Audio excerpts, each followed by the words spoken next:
What's up, everybody? Welcome back to the Random Jam Podcast. This is episode 4. We're glad to be back, and we're coming at you live from Dallas, Texas. I'm Reese McKinney. And I'm Lane Mitchell.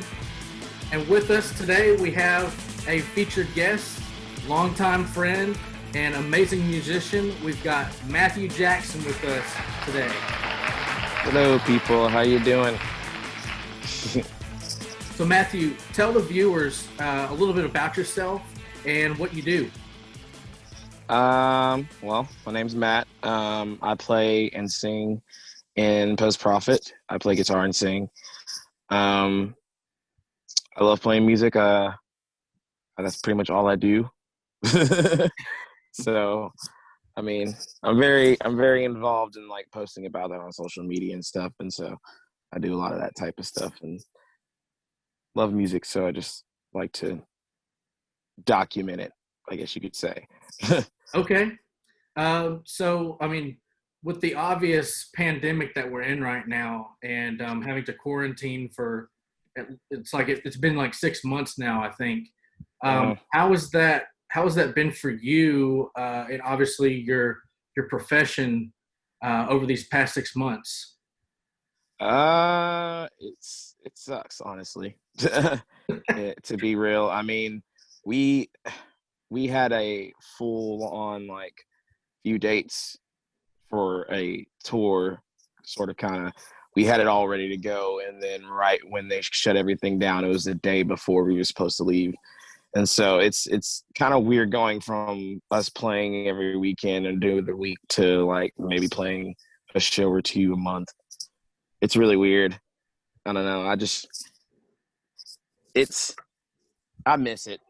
It, you know. Everything was a simpler time before the war. So I had a similar situation with the whole shutdown thing. I was supposed to go to Disneyland the day before they closed it. So my last day in the office was March 13th on like a Friday, and we were supposed to go on the 14th the next day, and literally as I was at work, they shut down Disneyland. So I totally get how that feels and having to deal with all this shutdown. Yeah. Well, it was a similar situation happened with me and some of my friends, and we went to Six Flags, and I believe we went like literally the day before everything shut down. And it's just like, oh, okay, well, great. Well, at least you got to go. I mean, yeah, it was fun. We got to go, and I mean, the lines weren't long, so we got to ride pretty much almost everything. And then as soon as we left and got back home, they were like, Six Flags is now officially closed until further notice. We were like, oh, great. Well, you know what's funny is Danielle and I just had gotten back from a cruise, and we legit needed toilet paper. And we were like, what the heck? Why are all the stores all of a sudden not having toilet paper? And we looked online, and the whole big thing about it being gone, we're like, are you kidding me? Like, this is the worst time. Like, we legit need some. And so we had to scrounge around, like, had to get it from, like, the back alley or something. Had to get one ply, maybe half the ply, toilet paper raid. Yeah, it was ridiculous. I was like, are you kidding me? Yeah, I totally forgot you were on a cruise at the beginning of all this. I'm like, does Lane even know what's going on right now? Yeah. He's away from civilization. Oh, God. I was carefree and in my own world, and then we got back and we're like the worst thing, I bet. Exactly. Yeah, it was not a fun experience. We were like, what? But we still got to go on the cruise. There's actually some cruise workers that are like stuck on some of these boats currently still because they want to keep them, in a bubble. And so they haven't got to like go home or anything. And a lot of them live overseas and stuff like that. So that's got to be just nuts. Yeah. You constantly and not being able to get off the boat because of all the protocols. Yeah, we were super lucky crazy that we were able to come back to port. I mean, if not, I was just going to jump off the ship and swim there at that point. You know what I'm saying? I mean, hey, you got to do what you got to do, right? Desperate times. Desperate measures. That's right. I see what you did there. Yeah, Matt, have y'all thought about doing because a lot of bands now during quarantine are like doing live streaming stuff. Have y'all considered doing that? Yeah, I mean, we've done one. We did an acoustic one around the time like close to when everything shut down, like in the beginning of it. But I mean, a lot of it was just during this break, we've been kind of working on we just finished our album, recording it and everything, and finally got it mastered and all that. And so now we're just in the next process of trying to release that in some way. And I'm pretty sure there'll be some live streams in the future, depending on how long this goes. But Right. we're just kind of gauging it and seeing where it goes right now. And yeah. Lane, it's funny you say that, because the first question we got here for the group to talk about is, what can bands do or artists to thrive and connect with the fans while we're all in this pandemic? And what do you think the future of like big concerts are? And where do you think that those are going to go? Yeah, I think live streaming is definitely a good way to keep that going. At least for right now. I don't see it as a permanent solution, but I think live shows will come back a little bit sooner than what everybody thinks. I know everybody's having a lot of worries about that, and wondering if they're ever going to be able to go to a live show again. Some people are opening up and doing some outside shows and kind of getting back into the swing of things. We've done a few shows here and there, but we just try to stay active on social media, kind of keep everybody in the loop. And I think that's very important for any band, because social media is a big part of a lot of the music industry right now. You have to be active on social media in order to keep the momentum going. And yeah, I mean, I think it'll be coming back a little bit sooner than what everybody thinks. I know a lot of people are nervous about that, and I have my, not say doubts, but I'm kind of nervous too in some way. But I really do think it'll come back, and everybody will start kind of starting to do that again. I think everybody's kind of longing for that right now. I know that the internet side of things is actually helping people move along right now, but I know for a fact that a lot of people are still craving for that in-person, full-on concert type deal. And it's hard for a lot of people because they're missing live music right now, and it's making people crazy. Honestly, I think live music is a big thing that we need in this world, and we're making do with what we have, which is good. I love that bands are being innovative to doing live streams and finding different ways to stay active.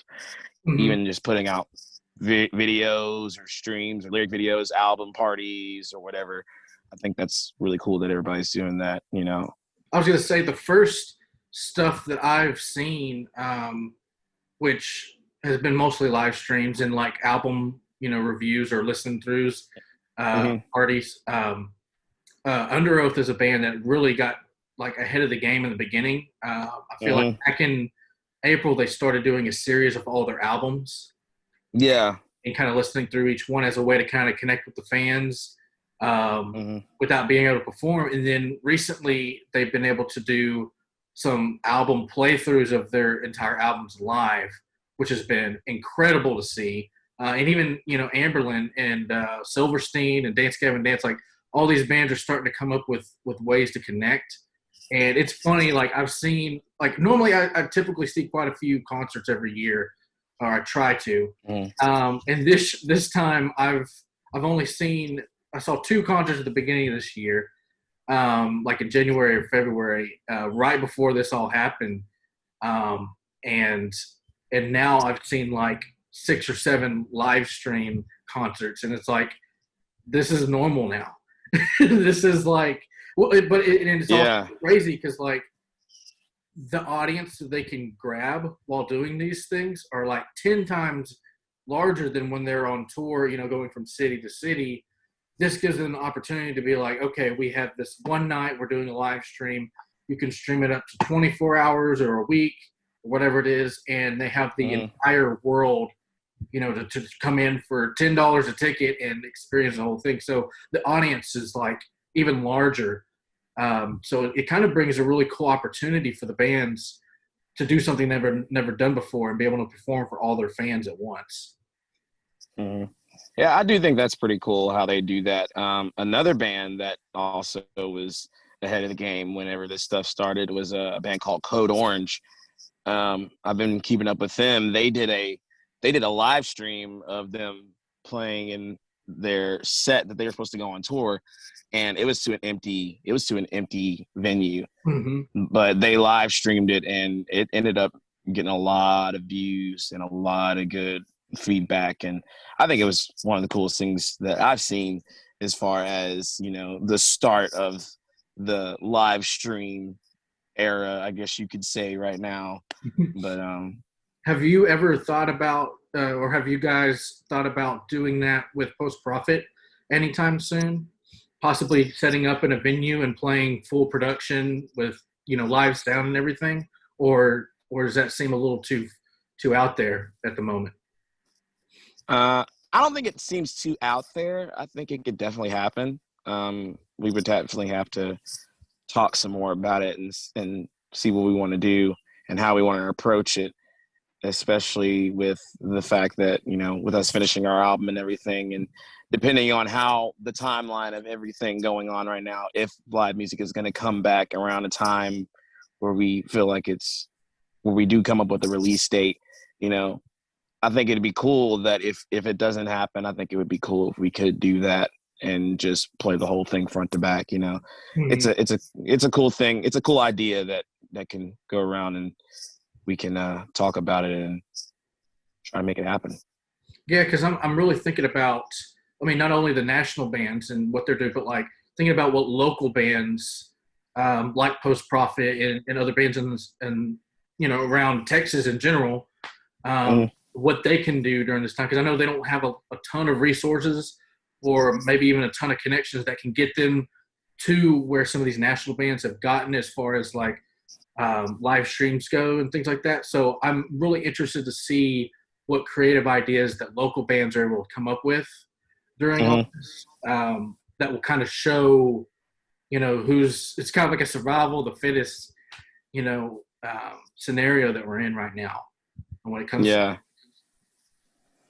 and it's weird just seeing how all of it goes. A lot of bands aren't going to make it through this when everything is all said and done, and a lot of other bands are just trying to be innovative and trying to keep up, and it's just the way everything is right now, and adjusting and trying to get used to this, even though it sucks and we don't want to get used to it. I know we all want to go back to playing live shows and doing it full throttle, 0 to 90.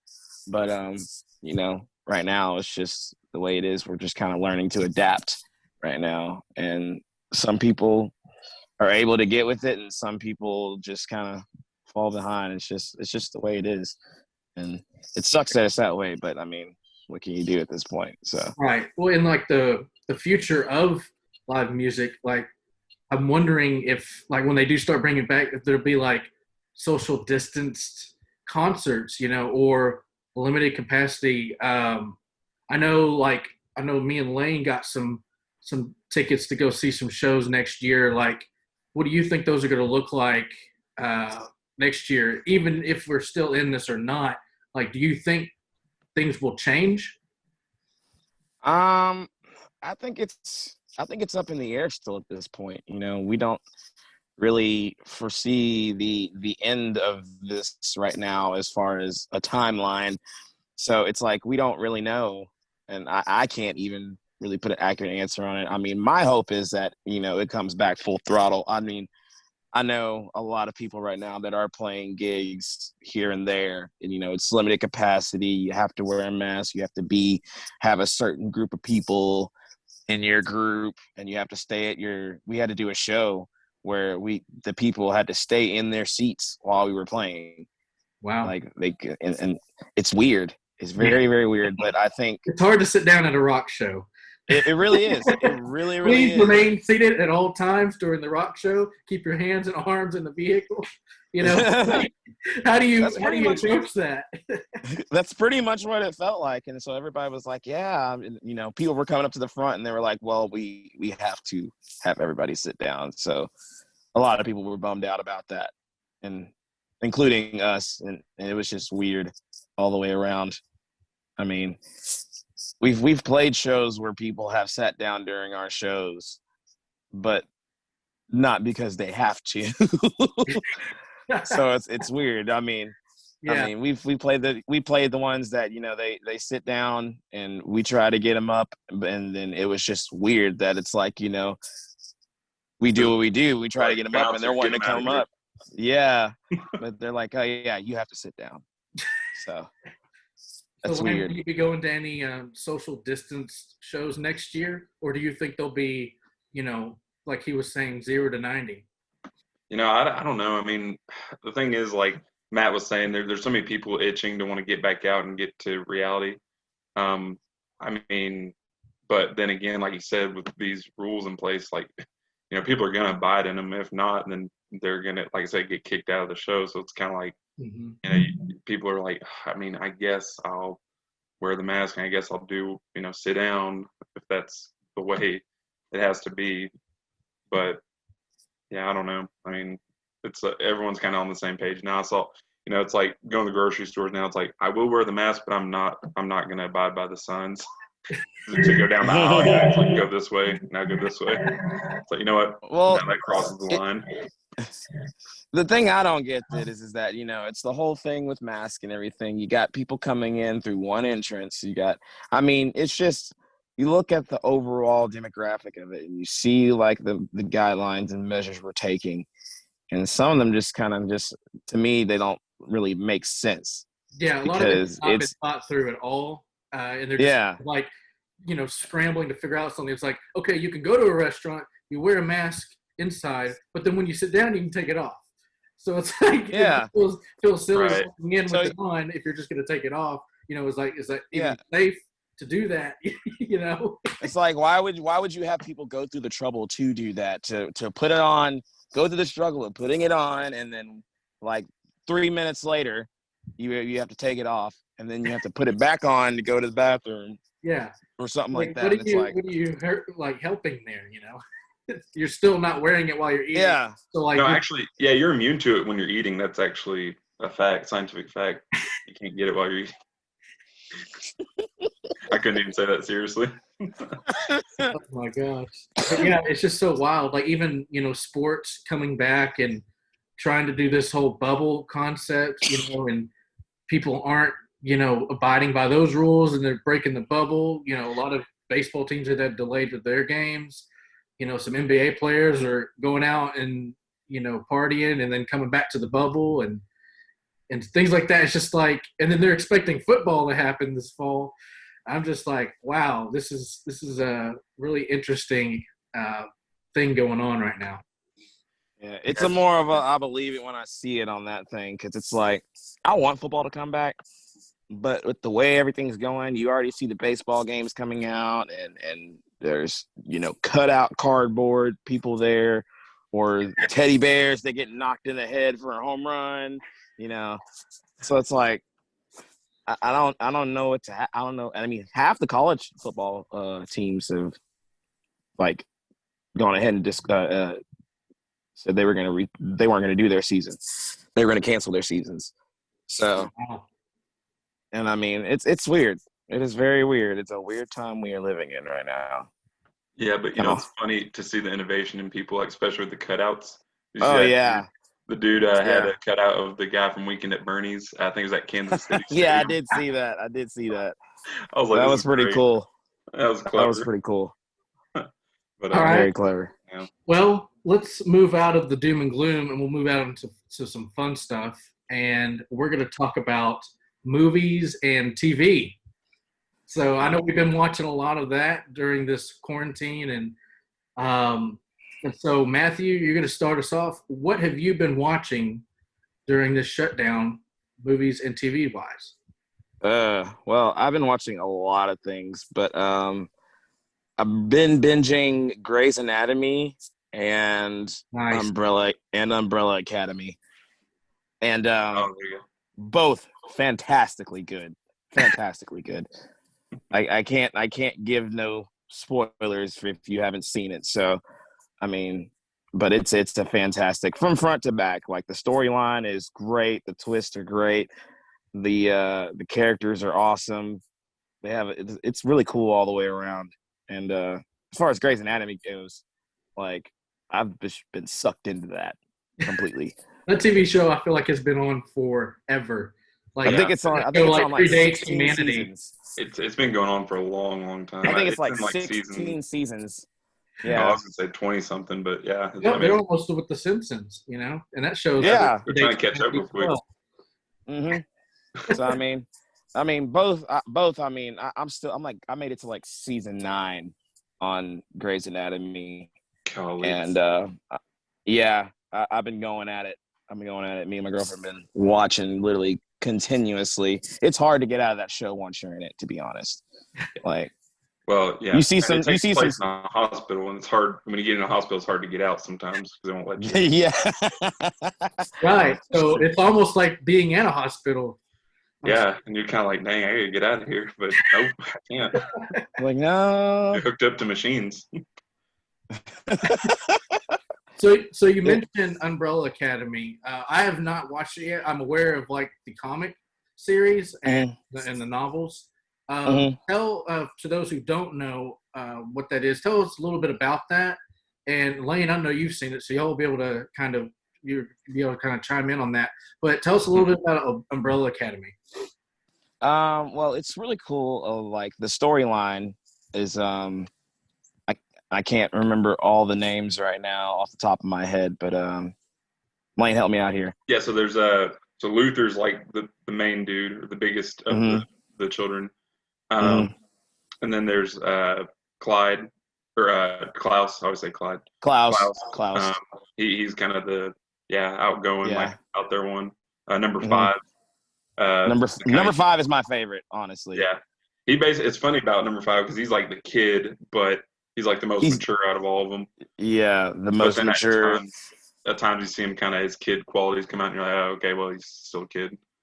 Yeah, and then you have Diego. Yeah, his character is really interesting in the second season. He took a weird turn, which I mean I knew it was going to, but yeah, it's just funny to see. Yeah, and then Allison was I like her superpower.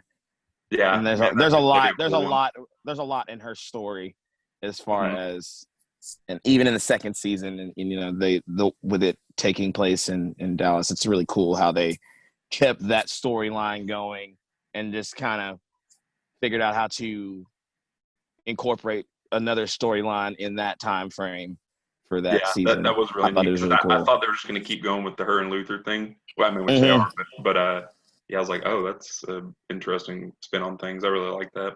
Yeah, and let's not forget Vanya. Vanya, obviously, yeah, she's like one of the main ones. Yeah, they all are. And honestly, like I won't spoil it, but for the people that haven't watched it, right? Like a lot of you see in the beginning of it, you're like, oh, Vanya, okay. By the end of the first season, you're gonna be like, oh, wow. Yeah. I mean, you'll kind of see it coming because it'll kind of explain later on, but you'll see how she is. She's a very important piece to that storyline. Yeah, because the first you think, you're like, why is she even here? And then you're like, oh, well, I see now. That makes sense. The way they kind of introduced everybody like just one by one.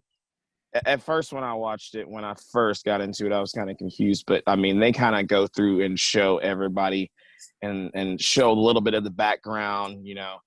And then everybody kind of has an episode of their own to where they go back and see where they started at when they were kids.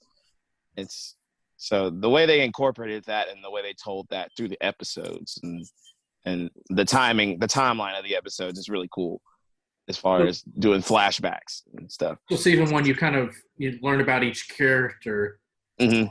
Okay. I really like shows that do that because then you've got all this context and then they throw in this, you know, big ordeal and then you kind of know how each one works when they face that. Yeah, and they actually do like an intro of a flashback of that character. So you kind of learn a little bit more about that character before, they explain more throughout the story, which is really cool. So you can they'll fill you in on who the character is, and then it all starts making sense within the storyline of what's going on at that current time. It's pretty cool. I like it. Wow. It's very, very interesting.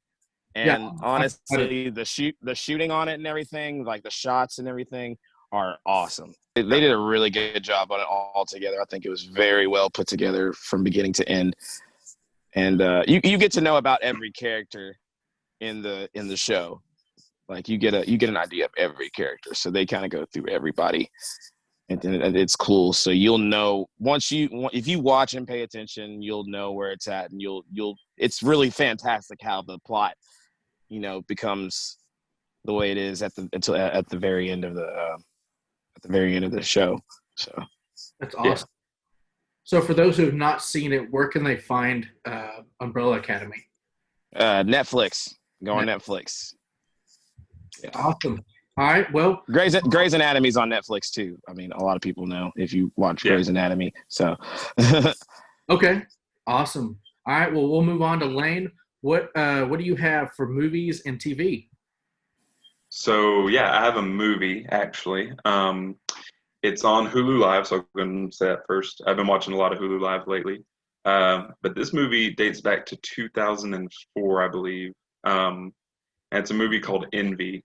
And it stars Jack Black and Ben Stiller, which is a very funny combo because I don't even know of them being in a movie together besides Tropic Thunder.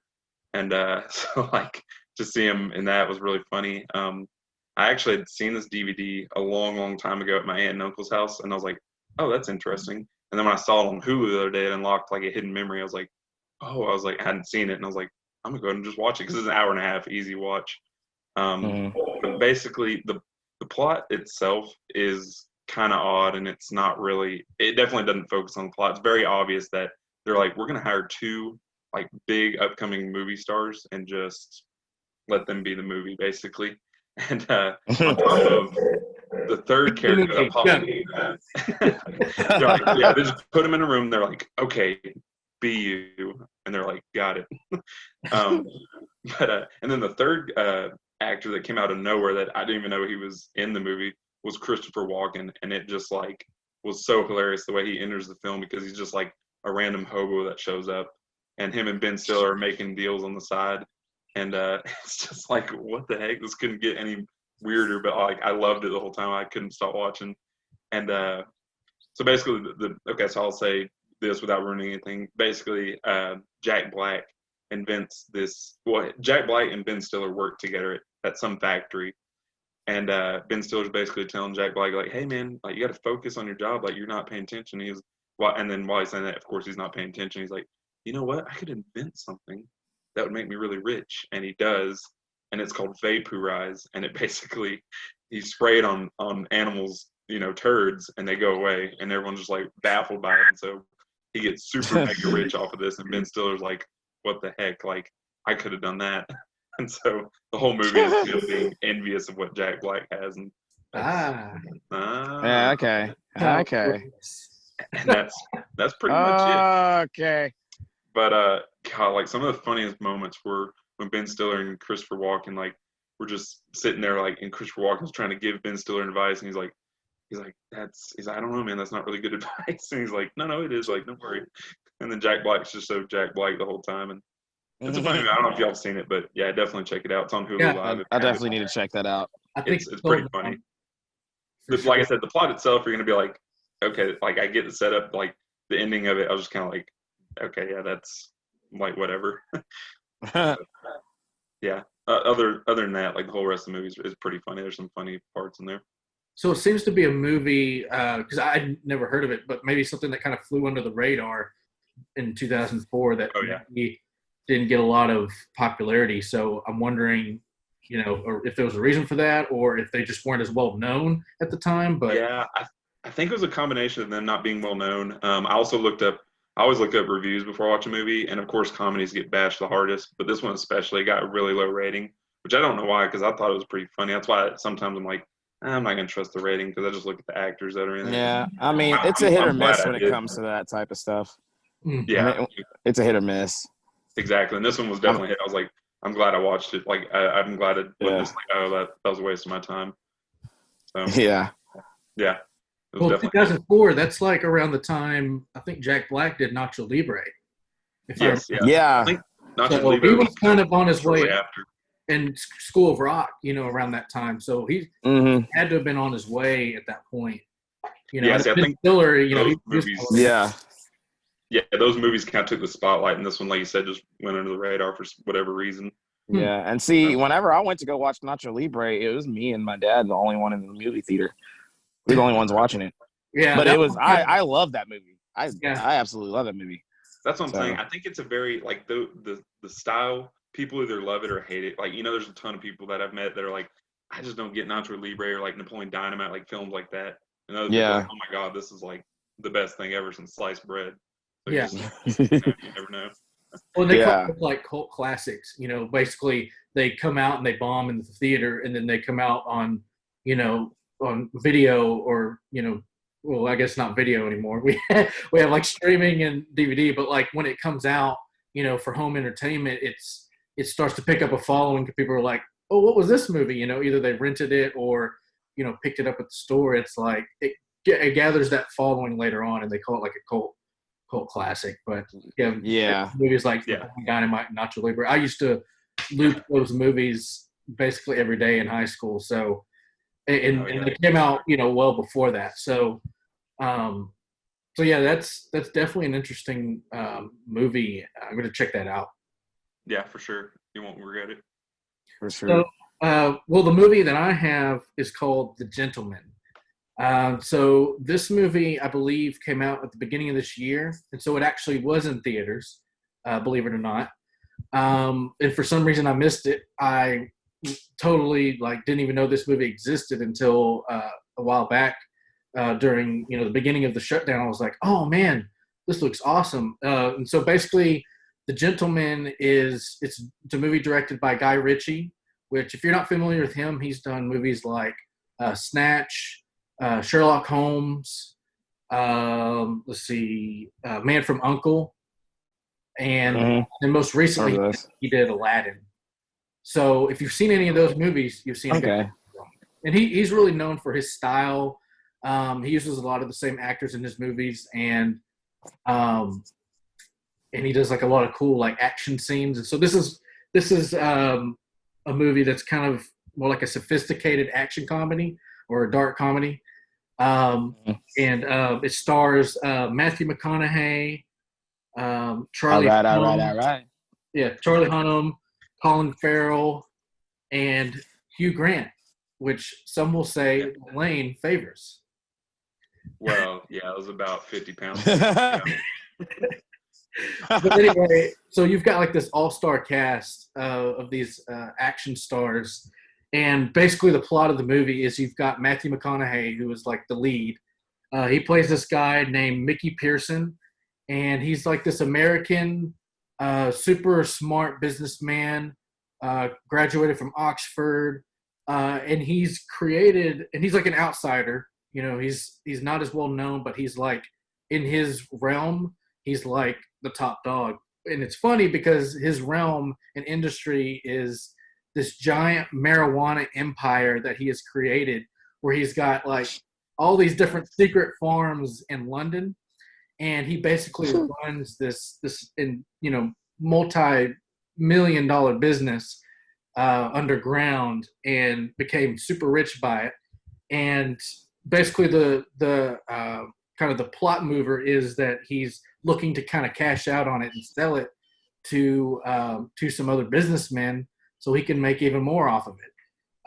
And so, of course, because of that, it triggers a lot of plots and schemes to try to get his business or get his money, with bribery, blackmail, and like almost kind of turns into like a whodunit. At some point, like this movie just kind of goes in so many different directions. You're like, oh my gosh. It's sort of just like pulling back each layer of like all these plots and schemes to try to get this guy's business. And like I said, with that cast, you can only imagine what kind of hijinks goes on. But I really enjoyed it. It's kind of hyper violent, but at the same time, it kind of really gives you an interesting look into the underground marijuana industry. And I don't know if this is based on a true story or not. I'm sure it's probably not.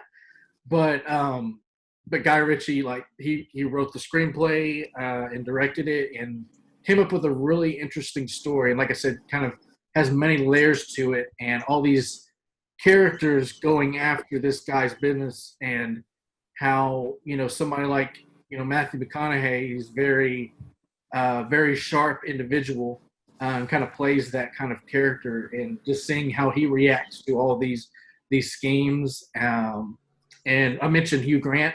He kind of plays this private investigator that has all this dirt on Matthew McConaughey's character, and so he's trying to like get that information through whether that's blackmail or something like that to kind of get him arrested and taken out, essentially. And so he's kind of, I would say he's more of like the antagonist of the movie, but it's interesting to see how his character plays into the whole thing. Like I said, I won't give any major points away, but like his character really kind of like unfolds a lot of the layers of each movie. But yeah, I missed it when it was in theaters. I think it may still be in some theaters now that they're starting to reopen. I know Cinemark has it playing, but it came out in like I said, early parts of the year, January, February. But it's a really good movie. I watched it on iTunes. I think it's also available on Amazon Prime Video. Or you can catch it in the theater. But like I said, great movie. Have any of you guys seen The Gentleman? And if so, or if not, what do you think? I haven't, but I definitely want to check it out. I think it would be cool. I like those type of I like those type of movies. I think it grabs my attention very well. So I'll definitely have to check that out. Yeah, going into it, I really had no idea what kind of movie it was about. I just saw Guy Ritchie, I saw directing, and I saw Matthew McConaughey, Colin Powell, Hugh Grant. I'm like, okay, if it's anything like Man from U.N.C.L.E. or any Sherlock Holmes even, I was like, this has got to be pretty good. And so I just sat and took the ride. Yeah, for sure.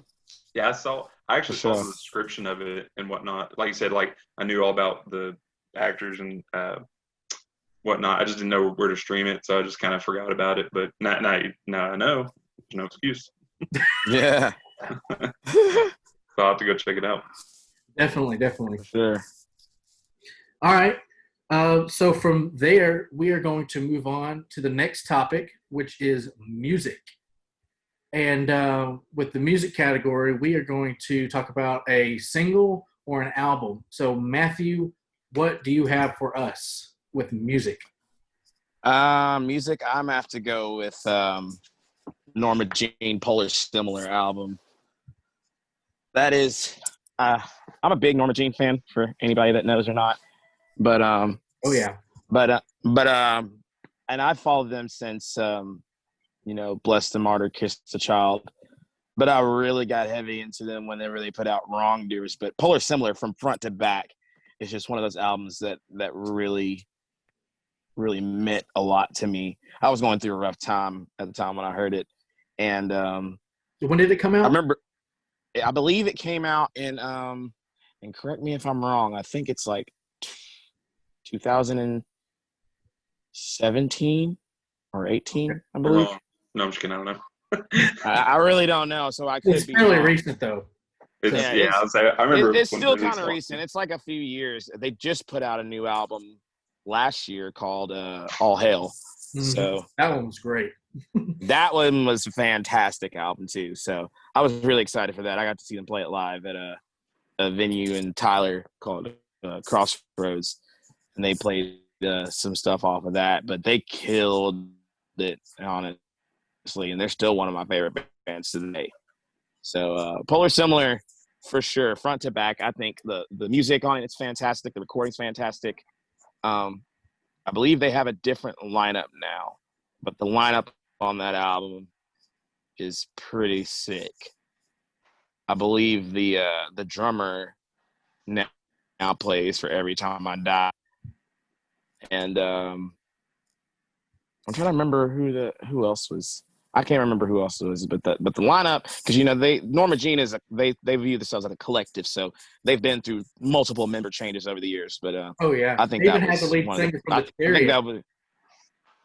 Yeah, at one point. he started off with him, and then he did. I think he did Bless Martyr, Kiss the Child, and then Corey came in and during Oh God, the Aftermath, and just went from there. I think Corey is the longest lasting member, I believe, as far as because he's been on from Oh God, the Aftermath all the way to All Hail. So I think it's really cool how they still keep their sound and be able to have different members, but still keep their sound. And all the members that are in it, they're fantastic players, and so they're killing it right now. And there was some stuff that happened on Facebook with them when all this stuff happened, but I don't worry about that. I mean, any of that drama stuff, So but I still love that album. I love their new album, they came out with, but that album just kind of strikes a chord with me just because I remember the time and place I was at when I heard that album from front to back. I totally have that experience with a lot of albums that I listen to. I'll be like, oh, that immediately takes me back to college. Yeah. That immediately takes me back to high school or something like that. And I'm just like, that's a really cool thing to do. So what kind of experience does this album kind of bring, and what are some of the singles that jumped out at you while listening to it? They put out the first single they put out for it was 1,000,000 Watts, and it was just kick ass from the get go. The video came out and it was sick, and I was a big fan of it. I think my favorite song on that album though is Reaction, just because of the lyrical content of it. It's more like about the way I took it was more like when I was dealing with an emotionally abusive relationship with someone, and it was just really hard for me at that time.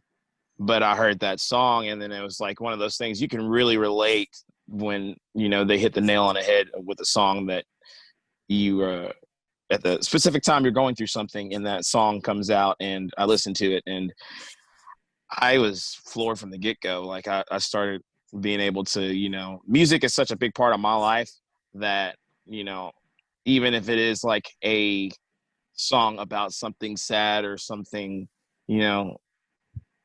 something that someone deals with, where it's relatable to everybody.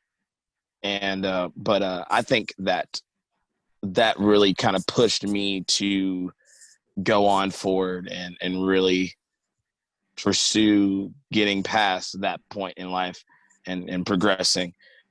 And I think it was really cool how that song kind of changed it up for me. There's another song on the album. It's the last song on the album called The Nexus. And it's like 13 minutes long. Oh, wow. But yeah, it's a long song, but all the build up and the structure of the song is fantastic. Like it's very slow, sluggish, kind of like stoner rock a little bit, but it's just heavy hitting. And I really love the ending of it. The ending, they jam for about like a good solid 2-3 minutes on the end, just playing that riff. And it's really cool how they did it. I think the way the album was put together was fantastic. So for sure. I mean, I've been following them, not as hardcore, as I'd hope, but I've been listening to them pretty regularly over the years when they put out new music, and I'm always impressed. Even got to see them live for the first time, I think a year or two ago in Dallas, a tiny little intimate club setting, and they tore the whole place down. I was like, wow. But I mean, they've had great stuff over the years. But Lane, you've heard of Norma Jean, right? Yeah, for sure. Actually, Matt, I think, showed me that album. He's the one that introduced me to it. But yeah, they're pretty like their live stuff's like there's a lot of passion behind it. I was like, dang, this is like was like, they're throwing down. Passion is a good word to describe them because. Yeah, their live. Go ahead. I was saying their live show is literally killer. They know he knows how to get the crowd into it. It's one of those things where they interact with the crowd, and it makes you feel good because with them starting out in the early 2000s, and back when they used to swing the guitars around and stuff and just do crazy shit on stage, and they still do that to this day. So I think that's really cool as their live setting. Like they don't forget their roots. They go crazy when they play, and they're tight too. They're very tight. Mm-hmm. So I think I love that about them. I think they're one of the best live bands out there right now, as far as and consistent. So, well, I mean, with all the member changes they've had, I've kind of noticed the difference in style over the years. Like while staying consistent, they've kind of shown you different angles of the band, and that's really interesting to see because not a lot of bands get to do that. Yeah, and a lot of bands, I mean, in their scenario of going through so many members and being able to be consistent with their sound and showing different angles and stuff, and to pull it off as well as they do, that takes a lot of skill. Like, and they all the members that came through that band, they had it, and they're still killing it to this day, which is really cool, and I really admire that about them because, every I don't think there's one album I don't like by Norma Jean. Honestly, I love every album they put out. Oh, I remember jamming. I have more favorite. Day. Yeah. I was getting into heavy music. Like Norma Jean was one of the first bands. Them and like Gwen Stacy and a couple other those like, I remember Gwen Stacy.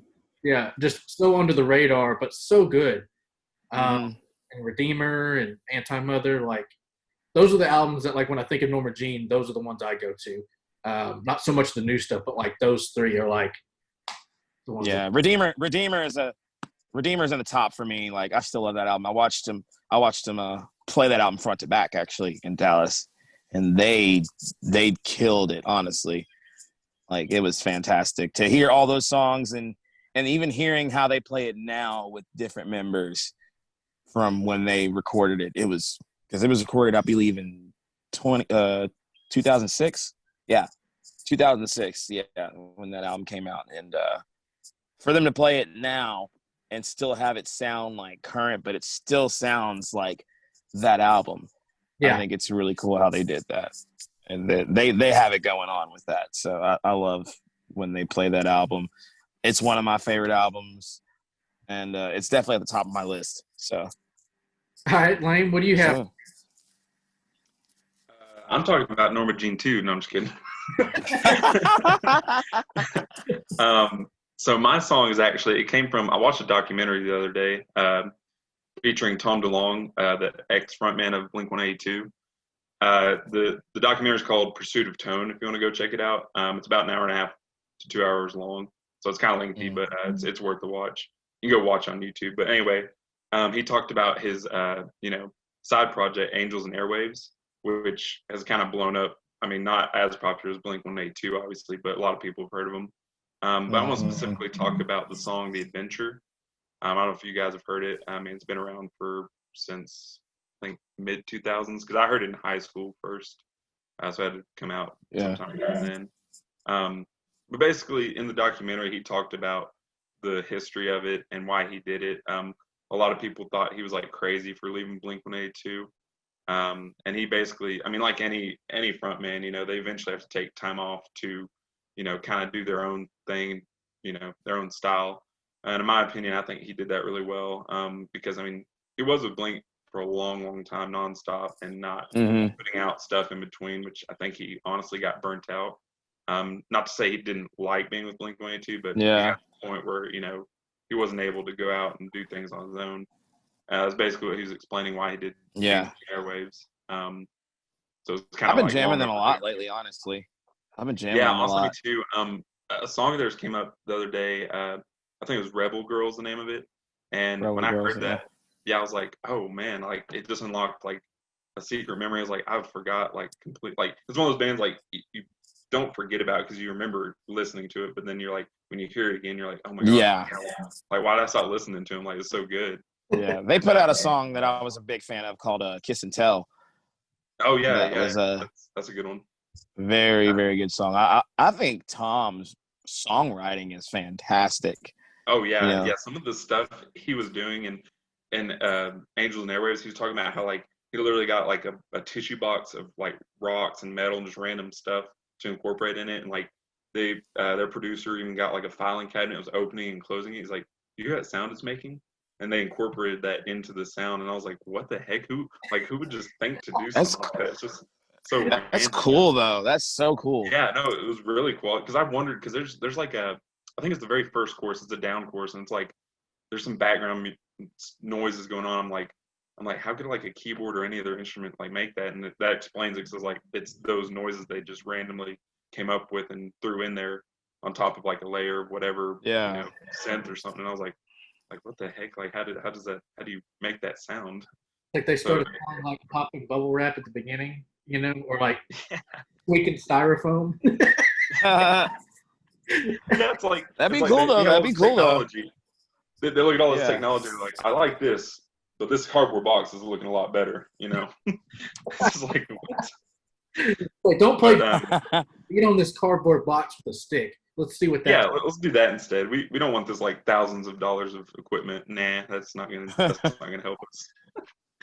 But yeah, it was cool just seeing his take on the adventure. You could see he was really passionate about it, and it was cool to like think back to the time I first heard it in high school and think about memories like that. And I was like, dang, like not kind of like it became more special to me after that. Like after hearing it, like at first I just heard it and was like, oh, it's a good song because it just sounds cool and it's like well written. And now I'm like, oh, now I see the meaning behind it to him, and I'm like, dang, that makes it like super. What's the word? Yeah, it makes it that much more closer to your heart. So that's all I have to say about that. It's the power of music. That's right. It's cool when you listen. It's cool when you listen to songs. It's cool when you listen to songs, and then whenever you hear it and you're first like, oh, it sounds cool, and then you listen to it again, and you're like, you start hearing different things whenever you listen to. You start hearing the deeper meaning on a lot of the stuff, and then you look at the lyrics and you understand the lyrics, and so that song just means a lot more by the end of it when you listen to it after like however many times. I think it's really cool how music does that in general. And especially with Angels and Airwaves, like the way they do that shit is really cool. Very, very cool. Yeah, I think it's funny especially for musicians. Like when I first hear a song, I just sit there like a zombie, and so people are like, "Oh, do you just not like it?" And I'm like, "Well, no, I'm like digesting it. Like I'm listening. I'm like actually listening." Like some people nowadays, like especially like pop music, they just think, "Oh, it's a fun beat. I'm gonna dance along." But it's like if you really want to hear a song, like just sit there and just don't move, don't make emotions or noise, just listen. Yeah. Like, a lot of people don't want to take the time to actually listen to. A lot of people don't want to take the time to actually listen to the song. They listen to it, they hear the beat, and they're like, "Oh yeah," or whatever. Or they automatically are like, discount it. Like, "Oh, nah, I don't like it." Next, and it's like you didn't even give it. You listened to it for 2 seconds. They give you about like 30 seconds, and then they're like, "Yeah." I mean, I know because I've done it myself, so I mean it do be that way sometimes, but I think actually listening to a song, you can actually get into, like, for instance, I'll go back. When I first heard Under Oath's Erase Me album, I was not a fan at first, but definitely an acquired. But I actually started giving the song. Yeah, it was a very different feel. So I was just kind of like, and I wasn't basing off of other people's opinions. Like I was really going to listen to it and try to give it a chance. And then I watched the documentary, the making of Erase Me. And I was like, okay, I see what they did there. And honestly, they did a pretty cool job. And I do like that album a lot. I really do like that album a lot. There's like one or two songs where I'm kind of like, still. But overall, that album was very good as far as like changing the stance on how they took the songwriting and stuff like that. And so I thought that was really cool. I love bands that constantly like challenge the listener and the fans with each album. I think that's a really great tool to use because it forces you from to keep it forces you from keep putting out the same album over and over and over, which I know a lot of bands make careers out of that. There's nothing wrong with it, but there is something about how your band evolves over time and how like each album becomes its own little time capsule in itself. You create something new, right, different, and the listener is kind of challenged by it. Like you were saying, at first you were like, I'm not sure about this, but then you listen to it over and over and over, and then you watch the documentary, so you even had more context. You're like, oh, okay, now I get it, and then you really get to decide whether or not you enjoyed it or not. But I love bands that continually, for sure. And I think those are the bands that continue to live on and evolve through many decades and many different eras instead of fade off, into obscurity because it's the same album. It's like, well, I've heard this one already, Right. Yeah, it's funny you say that because, like, especially when Tom DeLonge left Blink-182, what was the name? California, that album with Bored to Death on it. When I first heard it, I automatically was just like, no, I'm not going to like it because it's just going to be different. I already know it.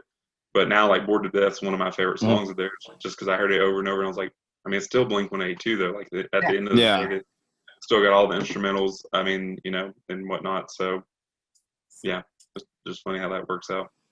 Yeah. So, yeah, there you go. There you go. There you go. All right. There you go. I'll go ahead and talk about mine. So the album that I have to talk about is from the band called Neck Deep, and their album is called All Distortions Are Intentional. And basically, if you're not familiar with Neck Deep, they've been around for quite a few years. They really rose up to fame in the Warped Tour days, in the mid to late 2000s and early 2010s. So they've kind of really, planted their stake as like a really pretty well-known modern pop punk band. They've released at least 2 or 3 albums over their career, and each one is really interesting and kind of plays around with what pop punk is. They have some albums that are more aggressive and more upbeat. They have some albums that are a little bit more groovy or melodic, but then still has that, pop punk background to it.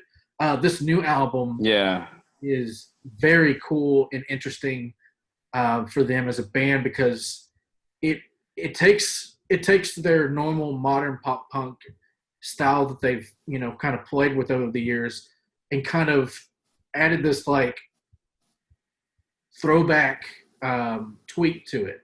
So like there's many different moments in this album that kind of feel like that the early days of pop punk music, as we know it from like the early 2000s, bands like Weezer, Hawthorne Heights, so stuff like that. You'll feel a little bit of flavor of that in some of these, modern pop punk songs that they've done on this album. Which is really interesting and cool because like I'll hear a guitar riff or a melody or a drum beat or something like that, and I'll be like, man, that takes me back. It has those moments like we were talking about earlier where you go back to an experience in your life and you're like, oh, that sounds so familiar, but like in a fresh new way. And so just a few songs on the album that stuck out to me. First of all, the opening track, Sonderland, it comes in hard hitting. It just like very powerful drum track, very powerful guitars. And his vocals have gotten so much better over the years as they've been doing this. So it's really created a really cool progression if you start from album 1 all the way up to now, what they've been able to do with their sound and for the modern pop punk genre. So that one was a standout to me. Some of their singles include Fall, which is a super catchy song and has a little bit of that early 2000s. Yeah, I remember hearing that song. The hook on it is, something you wouldn't expect. You would think, like, out of the context of that song, you'd be like, man, that's really cheesy. But then you hear it and you're like, that just works so well. And you're like, I love it. Yeah. And then I know for sure. Low Life is another one that stood out. And it happens to be the first 3 tracks. They're just like, bam, bam, bam, as you're listening to the album. So if anything, it draws you in to this. I love when bands do that. Mm-hmm. To the point where you're just neck deep in the album. You're like, oh God, how did I get here? Exactly. But it definitely like uses those first 3 tracks to just like capture you inside this album and be like, no, you're gonna stay and you're gonna listen to the rest of this because it's awesome. You know? Yeah. Because God said so. God said so. Yeah, I've actually only listened to the singles off the album. I haven't listened to it top to bottom yet. I've listened to the singles on it. Honestly, I really like Neck Deep, and I respect the hell out of them because they can put on a live show. I remember watching them at a So What Festival, 2017, I believe, and they killed it. They were tight. They put on a show. The production was fantastic. I was very impressed with Neck Deep. So yeah, they got it going on. They got it going on for sure. Yeah, absolutely. I'm pretty sure I've seen them a couple of times over the years at Warped Tour. Like I wasn't as familiar with them at the time, but I always remember like either walking by the stage they're performing on, or like waiting for another band, and I would see them perform in front of them or after, and be like, "Wow, these guys have got some energy." So definitely taking that aspect and then throwing it into an album like this, which has some high energy songs and some really good ballad type songs within the pop punk genre. It's really, really cool, and it's a nice little journey. And even each song connects so well. I love whenever each song is very intentional on an album, and like one thing leads into the next, whether that could be, you know, the way that the dynamics of a song goes into a next song, or like how it ends and then ramps up for the next one or leads into. I love when albums do that. And so I would definitely give this one like a 10 out of 10 because this has got to be my favorite one from them so far. I've seen it back in 2017, I think at Texas Motor Speedway. I was with Clinton. There's bands like Of Mice and Men, Neck Deep, Avenged Sevenfold. I mean, there's like Pierce the Veil. I mean, there's some big bands there, but there's people that came just to see Neck Deep, and like they had a pretty good crowd. And I was like, dang, I didn't realize they were like, I mean, I knew they were popular, but like I didn't realize that big of a crowd. It was pretty crazy to see. It's massive. Yeah. Mm-hmm. Yeah. What were you gonna say, Matt? I was saying, I forgot. Oh. Dang it. I forgot what I was going to say. My apologies. It's all good. Just try to remember. That way you won't forget. Gotcha. I mean, do you have anything, you know, on the topic of Neck Deep or any of the albums that have stood out to you in the past and how they kind of compare to this one? So my favorite, well, I don't know about album, but the song of theirs was A Part of Me. Because it's kind of a slower song of theirs, mainly just vocals and guitar. But that was one of the first songs Danielle and I like listened to together when we first started dating. And I was like, I told her, I didn't realize like you like this kind of music. She said, oh yeah, it's like one of my favorite songs. And I was like, I was like, okay, well, I was like, you got my vote. The box right there. Check. But yeah, so that song really is close to me. As far as I really haven't listened to any of their albums like as a whole, top to bottom. It's just been singles here and there. So, you know, I highly recommend starting from the beginning and kind of hearing the progression because they're still a fairly young band. Like they don't have like 18 albums out. You know, there's roughly like 4 to 5, I think. Yeah, I was gonna say they really don't have a whole. I mean, they have enough. They're definitely starting to gather momentum. So yeah, it'd be interesting to hear what they put out like from here on out. It's only getting better. But yeah, if you have not heard All Distortions Are Intentional, you should intentionally listen to it and enjoy it. You shall. Okay. Let it be said, let it be done. All right. We'll move on now to the next and final topic, which will be comics and video games. So Matthew, you're up. What comic or video game are you going to tell us about today? I'm going to go with Spider-Man. The new Spider-Man that came out on PS4. It's the universe, nice. Yes. In all honesty, I've been a big Spider-Man fan my whole life. Like a super big Spider-Man fan. I've played pretty much all the games, even dating back to the one on Nintendo 64. Oh, And the original, Oh, wow. like Throwback. I've played the Game Boy ones. I've played the Game Boy Advance, the PSP ones, or 3DS. That's what it is, Nintendo 3DS. But honestly, seeing the whole evolution of the Spider-Man games, and then playing the most recent one that came out, they nailed it. Like, as far as like realistic, you could see him swinging off buildings. You can do all these cool aerial, like acrobat stuff. It makes you feel like you're actually swinging in New York. Like, they did a really good job on that. I think it's fun to play.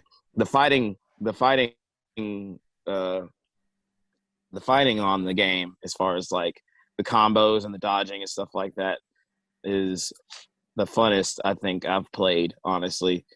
Because the combos, I mean, all the games always have these combos that are really cool, but I think they really outdid themselves on the fighting on the newest one, because there's so much more you can do. You have like a big arsenal of stuff you can use, as far as, fighting a huge amount of people. Because of course, like in the earlier games, if there was a bigger crowd, it was a little bit harder to take on all of them. yeah. And now it's like it's like a lot faster. It's a lot more fluid. It's like actually watching Spider-Man, but playing in him as a character, and him just being fluid in all his moves and everything. It's really cool how they did it. I love that game. I've already beat it like 20 times already. So, Wow. Okay, quit bragging. I mean, What are some of the things you can do in the game? huh? What are some of the things you can do, or like characters you can play as? Is it pretty cut and dry Spider-Man game, or is there something new they brought to the table? Well, of course, a lot of people, in the last previous Spider games have Spider-Man games have gone through the course of playing whichever suit you want. Oh yeah. There's like, I think, a good solid 30 or 40 suits you can play in, and it all depends on how you level up during the game. And of course, the fighting, you have to be, if you're spot on fighting, you don't get hit. You make sure you do all the little side objectives with it, as far as like shooting them and webbing them to a wall, or shooting, like they have these little things where they have like a little grenade launcher. Because the Spider-Man, like, okay, for instance, Far From Home, he has like a whole arsenal of stuff he could use, not just regular webs. Yeah. And they incorporate that into the new game, which is cool. And it's honestly so fun to use, because he does some sick combos on there. If you mash the buttons right, if you time it right, and they do it like to where it's slow motion, so where you can see like the cool hits happen and stuff like that. And it kind of reminds me a little bit of like Arkham Knight a little bit. Oh, that's a like good. As far as like, yeah, it kind of reminds me of the fighting style on that. It just you can jump more and swing from wherever and stuff like that. It's a big variety. There's missions where you have to fight like 6 waves of like 30 or 40 people. Half of them have rocket launchers, and you can like they shoot the rocket launcher. You can like go in slow motion and grab it and swing it around and then throw it back or whatever. It's really cool how they do it. Wow. I think that's probably my favorite Spider-Man game. Yeah, I saw my cousin play it because it's a PS4 exclusive, I believe, and I think fluid's a good word to describe it, because it's not clunky. Like, some of the past ones are really fun, but like you said, it'd just be like they're very like clunky and not smooth. So yeah, they definitely I mean, I saw it and I was like, wow, it looks like a fun game to play, even though I'm not playing. Well, for me, I've played Spider-Man for the original PlayStation back in the day. I remember that on the old on PS1 and 2.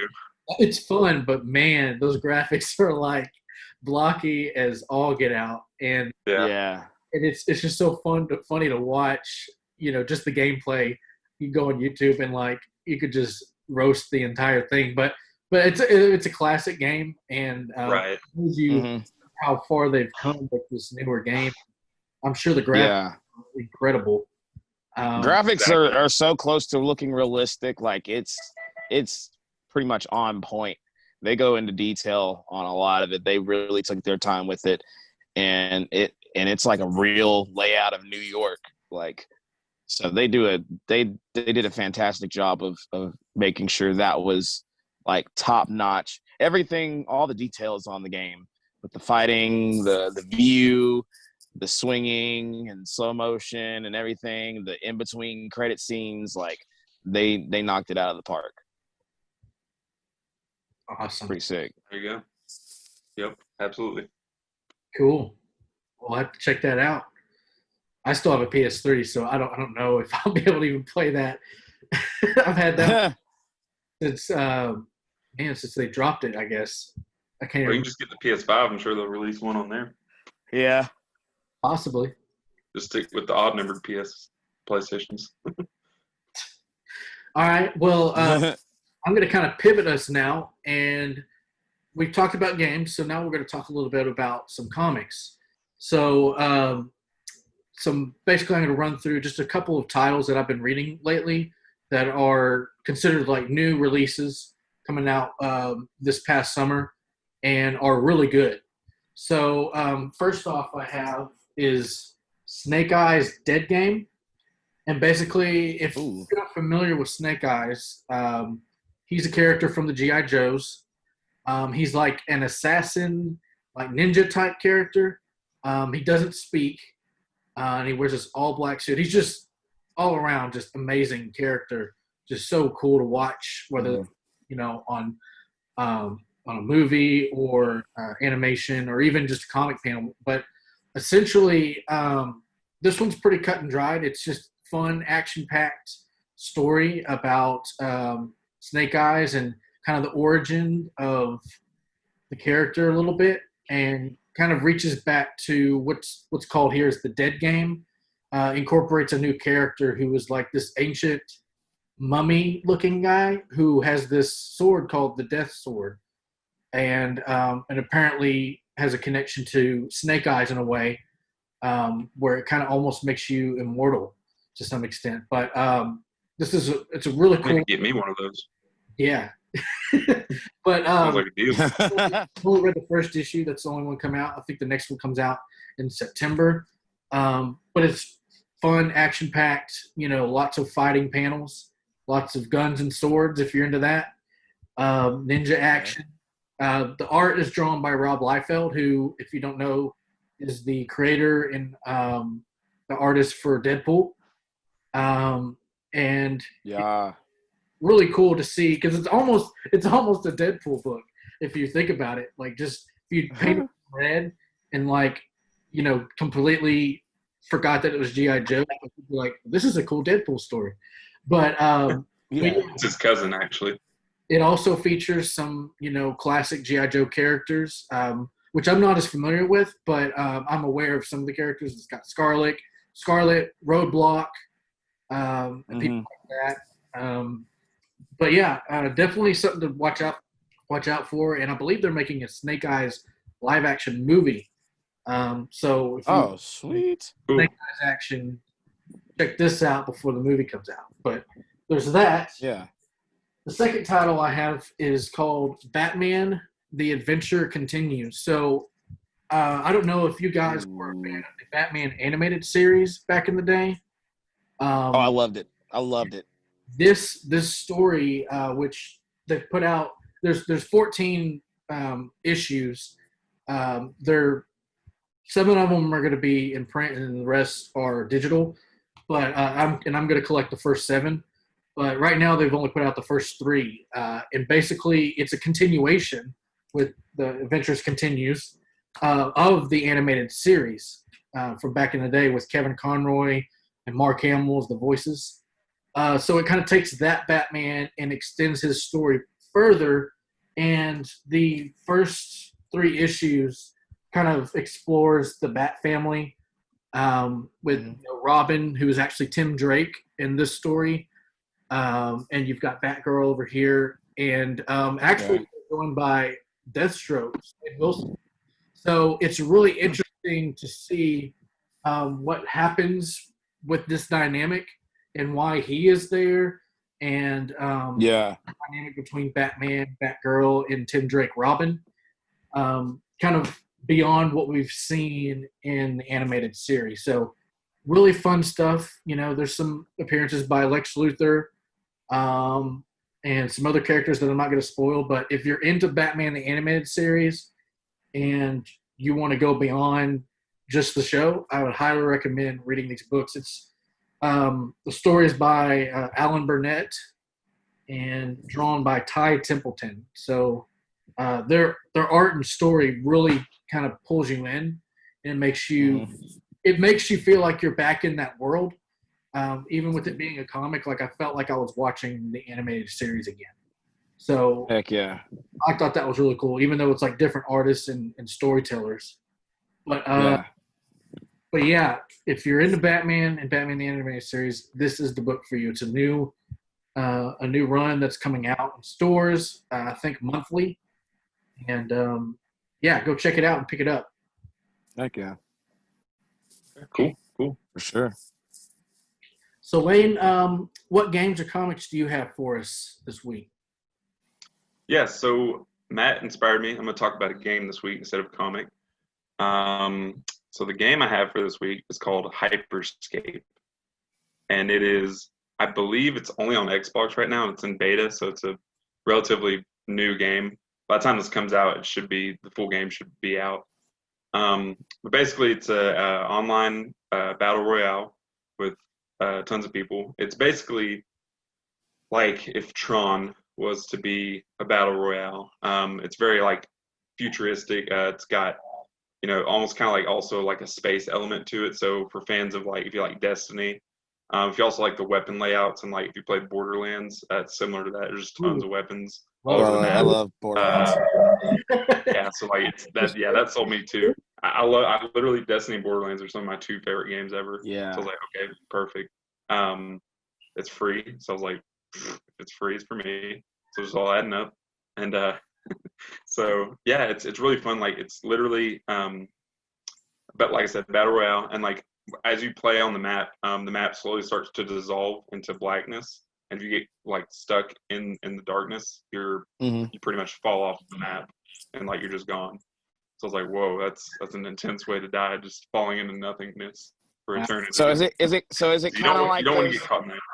So is it kind of like those games that have been coming out, like the ones that like Apex and all them, where the map gets smaller as it goes, and then okay, cool. I like that. Those Actually, games a lot. The third game I was going to compare it to is Apex. It's very similar in that style. Because I don't want to say Fortnite because it's really not. I mean, Fortnite's its own thing. I honestly try to stay away from it. Same. But, I don't like the. Yeah, we're just gonna toss it away. Apex over I personally Fortnite. don't like. Yeah, absolutely, because I don't like the building element. Honestly, I think I don't know. I'm not a fan of it. Yeah. So I'd rather you just come fight me like a man and not hide in a tower. So yeah, that's the game. Hyperscape is super fun. Like I said, I don't know if it's on cross-platform yet. It might be, because I know y'all have PlayStation. So, but yeah. So for the people listening. So what style game is it again? It's an online multiplayer. You have to have online service. Game? Yeah. It's first-person shooter. I like those. Yeah. So like I said, it's very similar gameplay to Apex, with weapon elements being like Borderlands and kind of the aesthetic being like Destiny. So it's got a lot going on. It's really cool. But cool. Like I said, it feels like it's like Tron. A lot of stuff going on. It's very unique. That's why it's hard to describe. Is there like an overall story or plot to what's going on? No, there's no plot. Yeah, I mean, I don't know if they're going to develop something in the post game, but right now for the beta, it's literally just, all right, go find your weapons, kill them, don't die. Pretty cut and dry. The best games are sometimes the most simple ones, I think. Okay. So, there you go. I'm on board with that. Yeah. Simple's good. Some of these games are like ridiculously complex, and it's like, do we really need all that? It's like all these special things that you probably never do, or like all these separate areas. It's like, well, nobody ever goes over there. It's like stick with the mission, Yeah, I know, like all these side quests. I'm like, I don't got time for this. Ain't nobody got time for this. Right. But anyway. All right, guys. So we're about to wrap it up here. I've really enjoyed getting to do this, and we're glad that you joined us today, Matthew. This has been really fun. I don't know about y'all, but it's been a great little pleasure. Great little reunion we've had here. And so, Lane, where can people find us? So just go like and follow us on all social media platforms. We have segments that are split up into random jam categories and topics. If you want more like bite-sized pieces of our clips from previous podcasts. So like I said, there's playlists set up on YouTube if you want to go check those out. Yeah, you can find us on YouTube at Random Jam. So, Matthew, what do you have to plug or promote today? I will say that Post Profit, we have officially finished our full length. We've been working on it for the last few months as far as like the recording process of it. We've been working on it for 3 years as far as writing it and recording it, but we finally got it done. We just shot a music video 2 weeks ago with Thomas Crane from Kill Devil Films. And if y'all don't know who he is, go follow him on social media, find him on YouTube. He does fantastic videos, and I am still eager to see how ours is going to come out. So I'm very excited for that.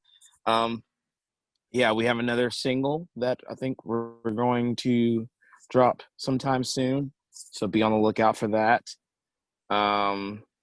We have an online merch store right now that we're looking at. We have an online merch store right now. So if y'all want to look at that, follow us on Facebook. Spotify will be on, I would say iTunes, but it's not iTunes anymore. It's Apple Music.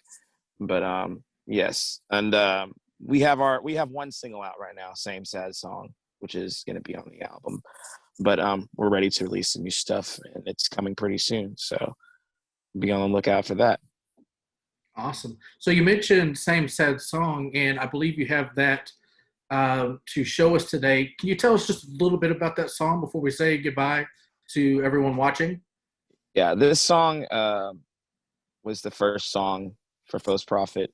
It was written a little bit before, and I presented it to the guys, and we made it our own. And lyrically, it's pretty straightforward as far as for anybody that's dealing with, a situation that you've been through and trying to get past that and trying to move on and move forward. And it's more of a personal type of thing. I feel like the song is like as an intro to Post Profit, because people are still trying to figure out who we are, and they have that song to base off of. But I really think that we're about to release this new material that you'll see that the progression of the Same Sad Song being the intro to us, and then the next song we're going to release actually being who we are as Post Profit, and people knowing how we are and who we are and how we sound, and the full throttle version of us. So yeah, I'm excited. Awesome. When can we expect some of this stuff to drop? Do you happen to know? We don't have a full-on date yet. I know for a fact it's going to be this fall. Okay. So it's going to be in the fall, sooner than later. We're finalizing a few things right now and getting that stuff ready. And then we will promote it and let everybody know when it's going to happen, and we'll go from there. Awesome. I'm excited to hear. I've seen you guys live a few times and really enjoyed the kind of show y'all put on, and I'm excited to hear some new material for sure. For sure, man. I'm excited to show it to everybody. I can't wait. I think we've really come out with a product that we're really proud of as far as the rest of the album. and I think once people hear it, they'll see how excited we are and how proud we are of this album. So I'm ready for that to happen. Awesome. I think that wraps it up. Lane, do you have anything else to add? Post Profit, go check out their merch store. I'm gonna go get me something. Sweet. Woo-hoo. All right, guys. Well, if you haven't already, go check out Random Jam on YouTube and Facebook, and definitely go check out Post Profit on all social media, and follow them and be on the lookout for their new material coming. And we're going to leave you with their lead single, Same Sad Song. We'll see you guys later. Y'all have a good one.